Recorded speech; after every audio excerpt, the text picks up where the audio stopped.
Hello बच्चों, आपके पास आ गए हैं फिर से एक नई वीडियो लेके। लास्ट वीडियो जो मैंने आपकी अपलोड की थी क्लास 11th की, उसमें मैंने rules of debit and credit समझाए थे, जिसमें मैंने आपको मॉडर्न और ट्रेडिशनल रूल्स दोनों अलग अलग वीडियोस के माध्यम से समझा दिए थे। अब मैं आज आपके पास इसी चैप्टर का एक नया टॉपिक लेकर आई हूँ, जिसका नाम है टी शेप अकाउंट्स। देखिए बेटा, टी शेप अकाउंट जो है डेफिनेटली आपके एग्जाम में, आप जिस मर्जी स्कूल में पढ़ते हो, आपकी टीचर डेफिनेटली एग्जाम में इस पे 3 मार्क्स का एक क्वेश्चन आपको देगी ही देगी। तो 3 मार्क्स टी शेप अकाउंट में स्कोर करना, it's very easy. Why? Because T-shape account is completely based on the rule of debit and credit. जिसे rule of debit and credit आता है, वो easily T-shape account को बना सकता है और समझ सकता है। तो आपको सबसे पहला तो T-shape account सीखने के लिए rule of debit and credit आना चाहिए, वो फर्स्ट चीज है। सेकेंड चीज ये है कि T-shape account का मतलब क्या है। T-shape account मतलब एक ऐसा अकाउंट जिसे जब हम प्रिपेयर करते हैं तो उस अकाउंट में हमारे पास दो साइड्स होती हैं। बहुत सारे टीचर्स का अपना तरीका है टी शेप अकाउंट बनवाने का, तो उसमें वो आपको लिखवाएंगे date, particulars, then there will be one column of JF, then there will be column of amount, then they will tell you date, particulars, and JF and amount. See, now this particular topic, T-shape account, it has many ways to do this question. This is just a simple extract of T-shape account which I have prepared in front of you. It's an extract of T-shape account. T-shape account का ये एक extract है जिसकी ये side debit है, ये side credit है। यहाँ हम लिखते हैं डेट, यहाँ हम लिखते हैं पर्टिकुलर्स। और टी शेप अकाउंट जो होता है ना, it is generally a ledger account. ये एक लेजर अकाउंट होता है, इसलिए यहाँ पे जेएफ लिखते हैं हम, जेएफ, जिसे हम जर्नल फोलियो से कैटेगराइज करते हैं। Date, particulars, JF and rupees. JF means यहाँ पे journal folio. Journal folio. Why? Which states that इसकी journal entry हो चुकी है, तो it's a JF. It's a number indicating that this entry has already been done in ledgers. ठीक है, सो इस तरीके से इसमें ये नंबर्स के लिए कॉलम होता है। बट ध्यान से मेरी बात सुनिए, जब आपकी टीचर आपको टी शेप अकाउंट बनाने के लिए देगी एग्जाम में, सिंपल मेथड से भी आप टी शेप अकाउंट प्रिपेयर कर सकते हैं। Nobody is gonna deduct your marks for the complex method और टफ मेथड, बिकॉज अल्टीमेटली आपने प्रॉपर लेजर बनाना फ्यूचर में सीखना ही है।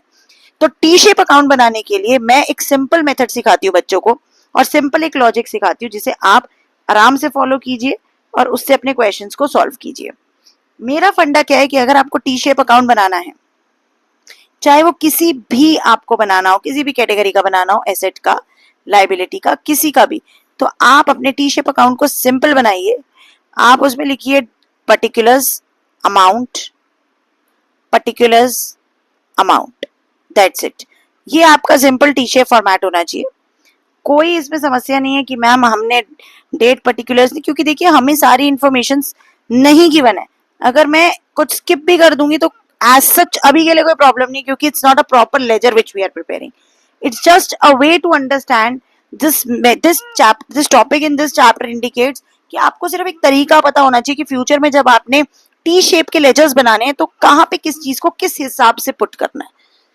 ठीक है, तो सबसे पहली चीज जो मैं इसमें आपको सिखाने जा रही हूँ वो ये है बेटा, कि जब भी हम एक टी शेप अकाउंट प्रिपेयर करते हैं, कोई भी टी शेप अकाउंट जब भी हम प्रिपेयर करते हैं, तो सबसे most important thing is that you should know, जो आपको पता होनी चाहिए, इज दैट कि whenever you are preparing a T shape account you have to follow, as I told you earlier also, video को स्टार्ट करते टाइम मैंने आपको बताया कि सबसे इंपॉर्टेंट चीज जो आपको टी शेप अकाउंट बनाते टाइम याद रखनी है वो ये है कि जब भी आप टी शेप अकाउंट बना रहे हैं तब आप उसमें डेबिट एंड क्रेडिट को लिखना ना भूलें। क्यों?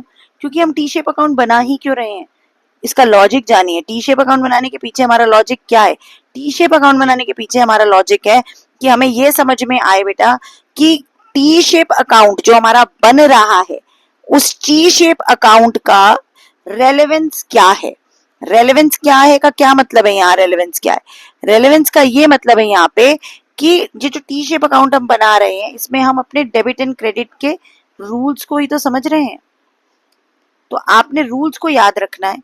तो इस टॉपिक का कोई भी क्वेश्चन पिकअप करने से पहले मैं आपको कुछ रूल्स बताना चाहूंगी डेबिट एंड क्रेडिट के, एक बार आपको थोड़ा सा रिकॉल कराएंगे और प्रीवियस टॉपिक पे लेके जाएंगे। Rule of debit credit follow करने के लिए आप सिंपल रूल्स याद रख सकते हैं मॉडर्न अकाउंट की, कि अगर एसेट है बढ़ेगा तो डेबिट, कम होगा तो क्रेडिट।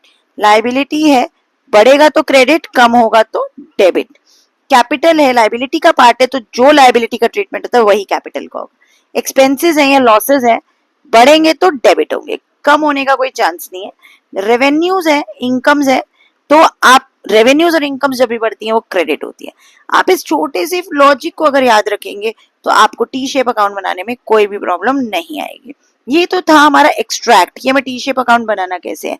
अगली वीडियो में आपके साथ मिलते हैं कि आपको इसका क्वेश्चन कैसे सॉल्व करना है।